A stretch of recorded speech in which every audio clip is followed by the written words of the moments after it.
Hey, what's going on, everyone? It's astrologer Eric Rosen for your Viking Rising astrology for Monday, October 16th, 2023. Thanks so much for being here. If you would like to book your private personal astrology one-on-one reading, I do those on Zoom. You can click on the link in the bio, book yours today. Also do couples chart readings as well if you're in a relationship. Speaking of relationships, we're getting to the tail end of Libra season, and we just went through the Libra solar eclipse. We're in that energy. We're in between eclipses. We've got a little less than 2 weeks ago before the lunar eclipse in Aries, which is definitely going to be a doozy. But today, let's just talk about that moon in Scorpio and how this is way more about bringing up our personal truth, making sure that we understand what our personal values are. And when we're having conversations with people, we just have like a deep, appreciation and passionate, caring understanding for others, that we don't get too launched into the passion of our own rhetoric of what we think and what we value and our thoughts, especially on social justice issues and just our own ideas, that it's an acceptance moment that we're very powerful human beings when we stay very much rooted in our personal truth and we showcase that passion, and that there's a resonance there for people that are meant to feel that vibe. But this is not about trying to change people's minds on the analytical level. It just won't go over well. It's a siphoning of our own energy. It's our own brain drain, if you will, of thinking that there could ever be a consensus reality of everyone agreeing on each other. I mean, even just looking at, as we're literally going through the final Pluto return of America, which the significance, of course, of that was when Pluto, 248 years later, after Rome was built, founded, it fell, it collapsed. The fall of Rome was its Pluto return. So here we are, about 248 years later, from the signing of the Declaration of Independence in 1776, and this country is in a mess here in America. So it brings up America's birth chart and this idea that it was a south node moon in Aquarius, and that it was never going to actually really work for us all to try to agree and be unified in all of our same personal life understandings of what unity and equality actually looks like. It's North Node and Leo. It's actually more about bringing the passion and the intensity of who you are. And so today's horoscope, just as we're speaking here with a moon in Scorpio and Mars in Scorpio, it's a different kind of passion. It's an edgy personal truth element to it. It's not Leo energy, but there is this masculine definition that it comes more, not so much from the heart, but more of an emotional truth. This is Mars on the moon sort of asking to take care of ourselves, number one, to make sure that our emotions are being, directed properly into the actions that we're taking in our life. But to actually know, like, what is that passion? What is your drive? Like, what really motivates you? This is not a time to just do things willy-nilly, do things on the fly, just be really, flighty, and even like fight or flight in our central nervous systems, and not really focused on, is there actually a long-term decision that we're making here? This is definitely a day, I want to say, for making longer-term decisions in your relationships and your project situations and your money situations. Like, are you in or out?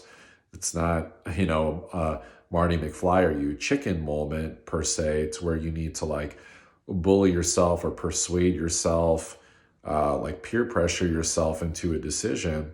It's more just coming into an internal alignment with your intuition, with your spirit guides, or just whatever outer world spiritual energies that connect to you and your emotions, of knowing who you are and what you're here to do, and seeing that, speaking of Rome, it wasn't built in a day. It's okay, that things take time. There's a truth to that.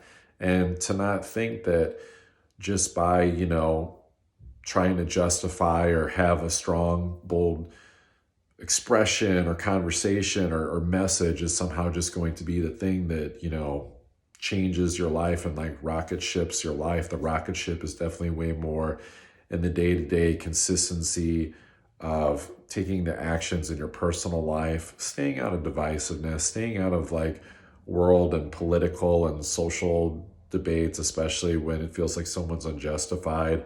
And as I always say, go back to being that change that you wish to see, because when you are rooted in that scorpionic truth and actually doing and creating the things and speaking the things from a place of true alignment and from your true value system, you're resonating at a frequency that can actually inspire change with other people, as opposed to like trying to convince them just with your intellect and with your words. And so this is just a reminder to keep rowing your boat with whatever it is that's going on in your life. If you're falling into like negativity or patterns right now, or fights and debates with others, you have to really check yourself subconsciously and ask yourself, what is it that you're avoiding? What transformations are you avoiding in your personal life of making your life better by going into those things? And to also not delay things and weigh things out too much in your head.